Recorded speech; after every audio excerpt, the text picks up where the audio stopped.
ओम शांति पाल भाई। ओम शांति। आज विशेष बाबा ने बोला है कि बच्चे, रूहानी पढ़ाई में पास होना है आपको, तो आप जो भी पढ़ा हुआ है सब भूल जाओ। पढ़ा हुआ ना जी, पुरानी बातें बुद्धि में होती हैं। तो बाबा ने उस टाइम नॉवेल्स बहुत पढ़ते थे। जब बाबा ने मुरली चलाई थी तो उस जमाने में किताबें ज़्यादा पढ़ते थे लोग, सोशल मीडिया था नहीं इतना। तो बाबा बोलते कई बार बच्चे नॉवेल्स पढ़ के सोते हैं, ऐसी ऐसी किताबें पढ़ के सोते हैं। तो जब जैसा पढ़ोगे तो वैसा अंदर जाता है माल, और जैसा आप एक बुद्धि का भोजन है, जैसा खाओगे तो वैसा संकल्प भी चलेगा।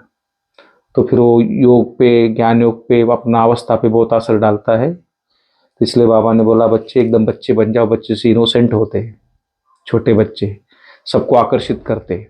उनकी प्यूरिटी, उनका भोलापन, उनकी बुद्धि में कुछ होता नहीं, तेरा मेरा इसका उसका। तो उनकी भावना भी सबके लिए समान होती है। तो ऐसे बाबा बोलते बच्चे बन जाओ, छोटे बच्चे बन जाओ, तो इस पढ़ाई में पास हो जाओगे, रूहानी पढ़ाई में।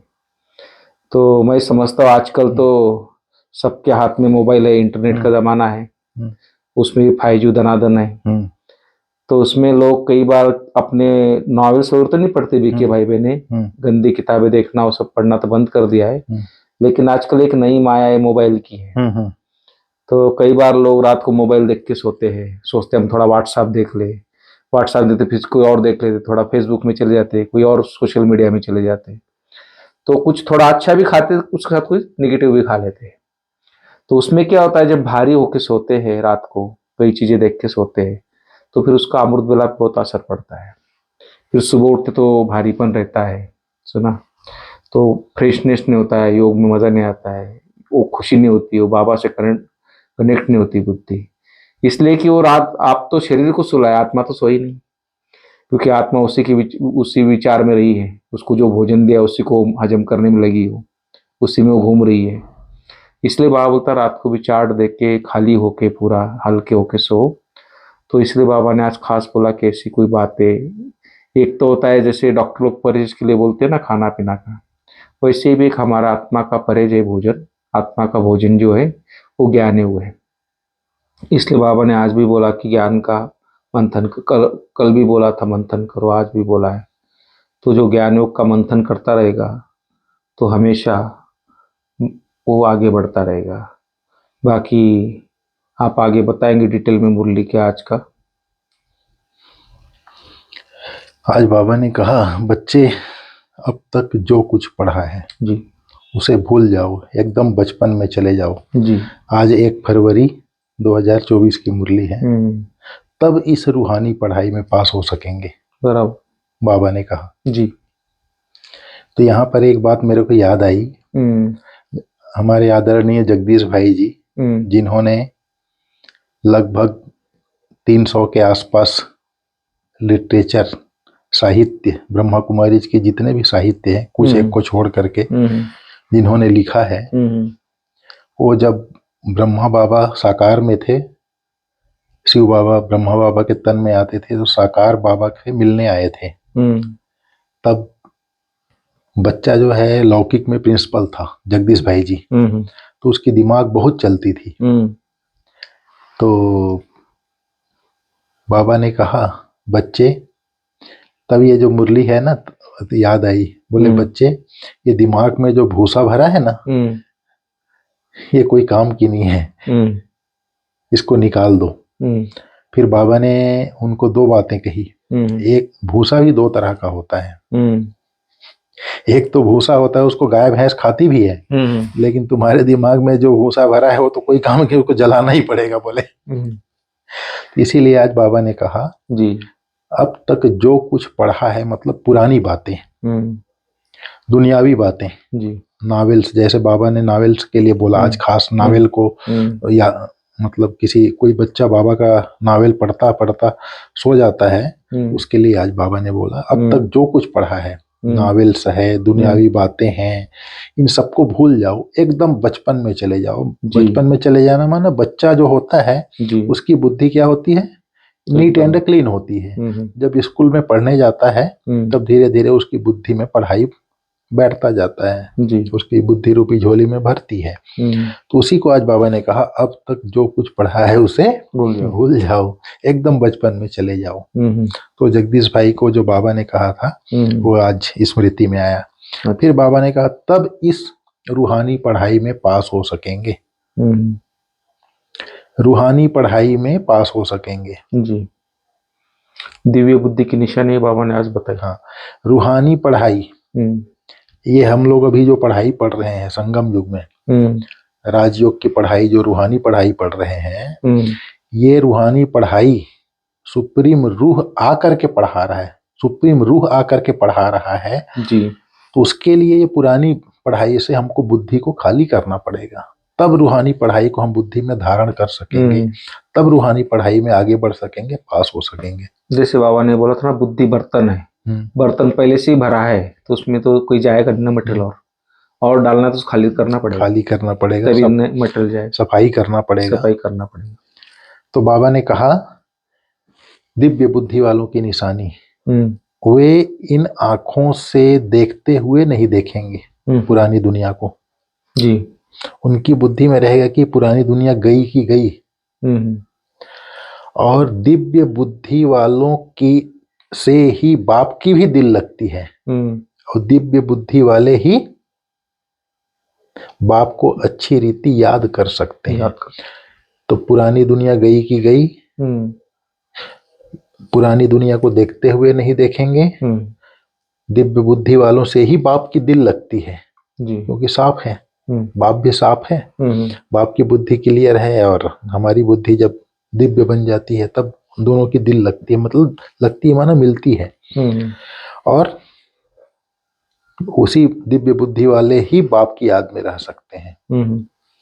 फिर बाबा ने कहा दिव्य बुद्धि, जैसे सुई होता है, सुई में अगर जंक लगा है तो चुंबक उसको खींचेगा नहीं, उसी प्रकार हमारी बुद्धि जब साफ हो जाती है, दिव्य हो जाती है, तब जो दिव्य बुद्धिधारी बाबा है उससे फिर हमारी दिल लगती है। जी।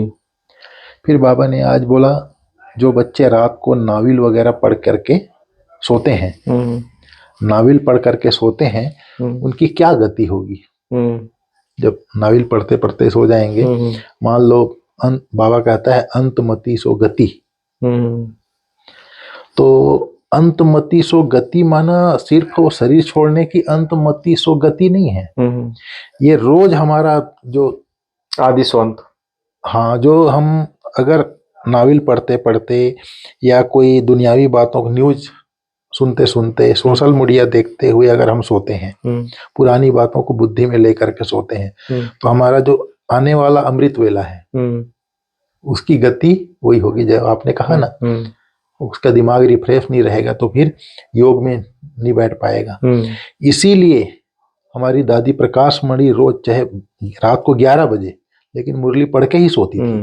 दादी वैसा दादी का दिनचर्या, तो इसलिए अमृत वेला भी फिर बाप की याद में सहज रीति से होता था। तो ये बाबा ने आज कहा। फिर बाबा ने कहा और सब कुछ भूल एक बाप की याद में ही रहना है, और बुद्धि को दिव्य बनाना है। मतलब आज कुल मिलाकर के बाबा ये दिव्य बुद्धि के ऊपर ही हाईलाइट किया। बुद्धि में कोई भी कचरा नहीं डालना है, नावलवादी नहीं पढ़ना है, नावल पढ़ने की गंदी आदत नहीं डालनी है, बोला बाबा ने आज। बहुत गंदी आदत है। उस समय तो जब उस टाइम था ना, 69 के पहले की बात है, तो उस समय नावल उपन्यास का बहुत जोर चलता था, बहुत जोर था, बहुत लोग रुचि से पढ़ते थे। इतनी मोटी मोटी नावल्स होती थी, उसका लिंक लग जाता ना फिर वो तो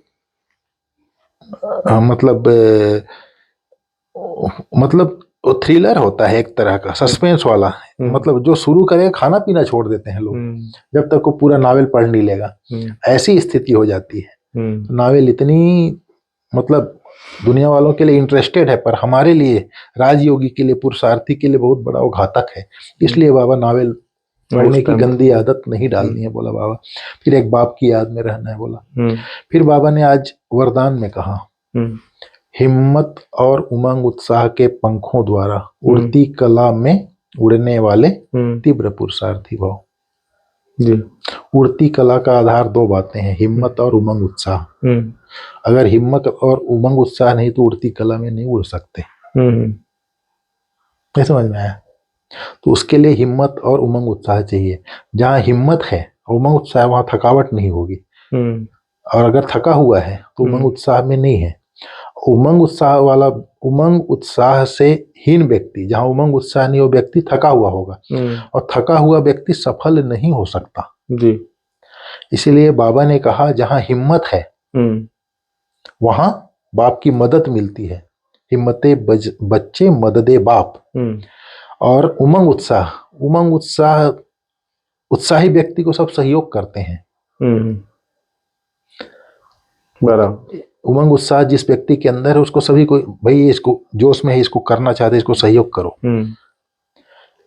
उसको धन भी कहीं, उमंग उत्साह अगर धन की कमी है तो धन भी खींच के ले आता है, सफलता को भी खींच के ले आता है। तो बाबा ने खास आज उमंग उत्साह के लिए, जिसमें उमंग उत्साह है बाप समान बनने का,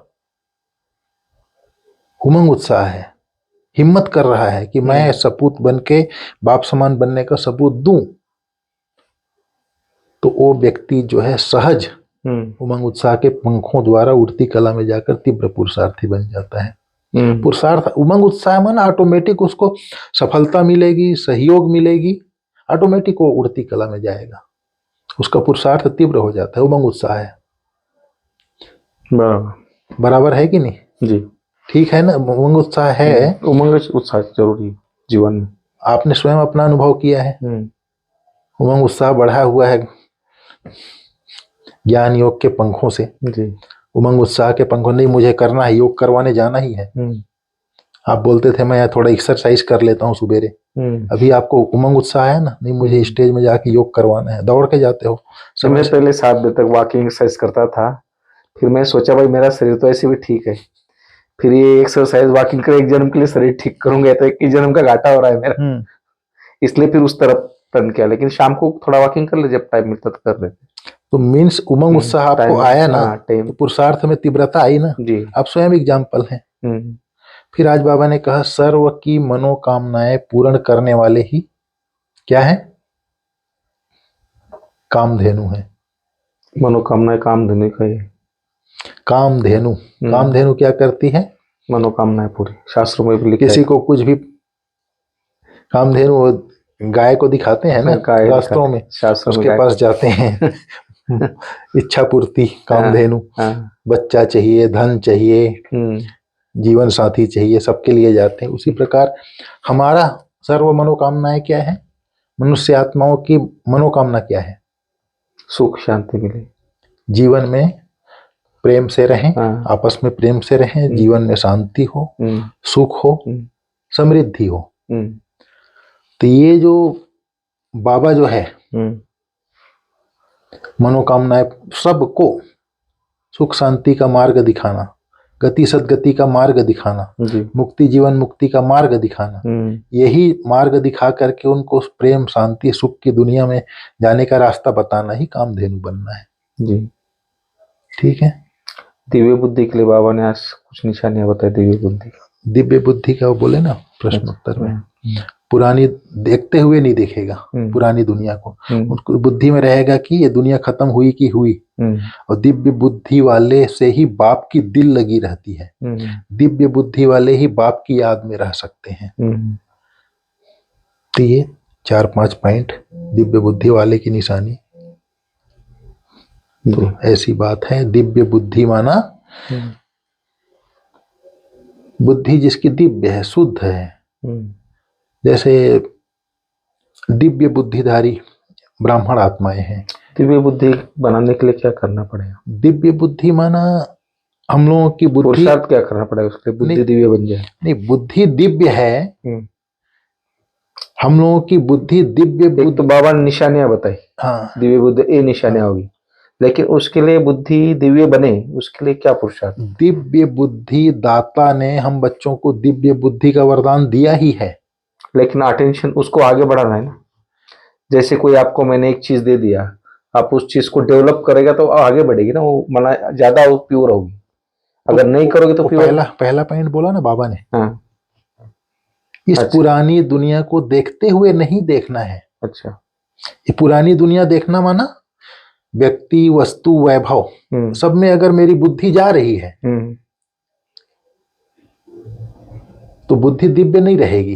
पुरानी दुनिया में अगर मेरी बुद्धि जा रही है तो पुरानी दुनिया को देखते हुए नहीं देखना है। मीन्स मतलब उसकी निशानी है, अगर मैं पुरानी दुनिया में मेरी बुद्धि जा रही है तो पुरानी दुनिया, आज बाबा वो नावल के लिए बोला ना, पुरानी दुनिया का मटेरियल मेरी बुद्धि में भर रहा है, बुद्धि रूपी पात्र में, तो मेरी बुद्धि दिव्य नहीं बनेगी, कचरा भरता जाएगा। पुराना मटेरियल माना कचरा और नया मटेरियल माना दिव्य। बुद्धि को दिव्य बनाना है तो उसका भोजन भी वो दिव्य, उसका भोजन मीन्स दिव्य बुद्धि छेद। उस दिन संडे की मुरली में था ना, लगाव मुक्त बनना है, लगाव, झुकाव, प्रभाव, टकराव, ये चार बातें जो है बुद्धि का छेद है। अगर मेरी बुद्धि लगाव, झुकाव, दबाव, प्रभाव, टकराव में है तो समझ लीजिए कि मेरी बुद्धि दिव्य नहीं है, मेरी बुद्धि वहां जाएगी। बाबा ने एक मुरली में कहा था कि जो बड़े लोग होते हैं ना 2 बार स्नान करते हैं, तो मुझे वो बात अच्छी लगी थी।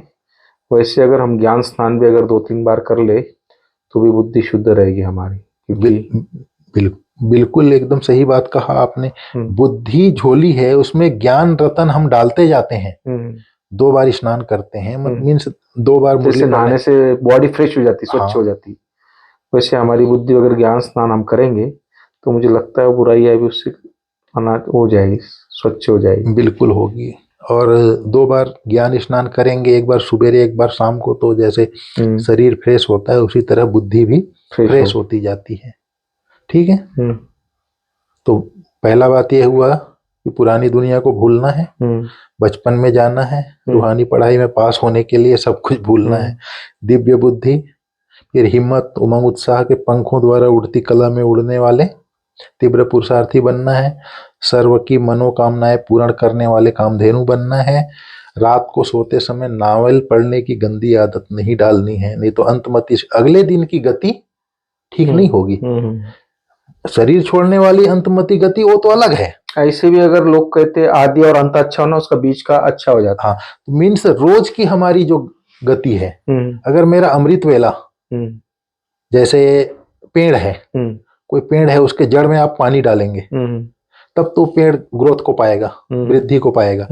उसी प्रकार जो अमृत वेला है हमारे सारे दिन का 24 घंटा का जड़ है, तो उस समय हम श्रेष्ठ संकल्प रूपी पानी उसमें देते हैं।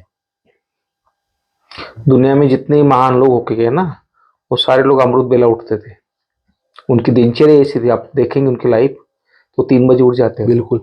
हमारे अय्यर साहब थे, जो जज साहब, जस्टिस कृष्णन अय्यर जी थे, वो रात को 9 बजे सो जाते थे, 2 बजे उठ जाते थे।